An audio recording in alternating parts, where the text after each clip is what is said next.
علامہ علوسی رحمۃ اللہ علیہ نے فرمایا کہ اللہ تعالیٰ نے اپنے ذکر کو مقدم فرمایا شکر پر. بعض لوگ کہتے ہیں اللہ تیرا شکر ہے شکر ہے. ارے نماز پڑھو کھاتے تو ہو, اس وقت تو ہر آدمی کہتا اللہ تیرا شکر ہے. جب اذان ہوتی ہے پھر نماز پڑھنے نہیں جاتا. یہ شکر کیسا شکر ہے؟ شکر زبانی ہے, عملی شکر نہیں. آپ ایک نوکر رکھیں اور اس کو 1000 تنخواہ دے رہے ہیں آپ, لیکن جب کہتے ہیں جاؤ بندر روڈ سے دوا لاؤ فلاں کام کر لو, تو کہتا ہے صاحب دن میں 3-4 دفعے شکریہ ادا کروں گا مگر کام وام نہیں کروں گا. تو آپ کہیں گے کیا شکریہ کی تنخواہ لے گا؟ خالی عمل بھی کرو. شکر کی 2 قسمیں ہیں, زبان سے بھی کرو عمل سے بھی کرو. اللہ علوسی فرماتے ہیں, دیکھو اللہ تعالیٰ فرماتے ہیں فذکرونی اذکرکم, میرا ذکر کرو میں تمہیں یاد کروں گا, تم ہمیں یاد کرو گے ہم تمہیں یاد کریں گے. اور زندگی اسی پر ملتی ہے.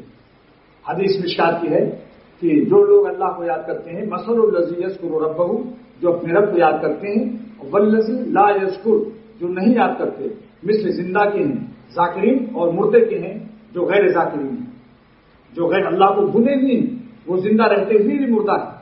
اللہ سبحانہ و تعالیٰ نے ذکر کو مقدم فرمایا اور شکر کو فذکرونی اذکرکم واشکرونی.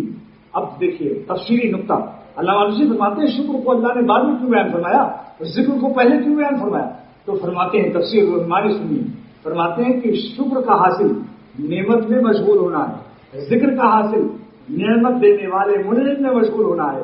فالاشتغال بالمنعم افضل بالاشتغال من النعمت, نعمت کی مشغولی سے افضل ہے کہ نعمت دینے والے کے ساتھ مشغول ہونا افضل ہے. الاشتغال بالمنعم افضل من الاشتغال بالنعمت, ایک شخص نعمت دینے والے کے ساتھ مشغول ہے, ایک شخص نعمتوں میں مشغول ہے. بتائیے, اس لیے فرمایا کہ ذکر کو اللہ نے مقدم فرمایا, شکر کا درجہ بعد میں ہے.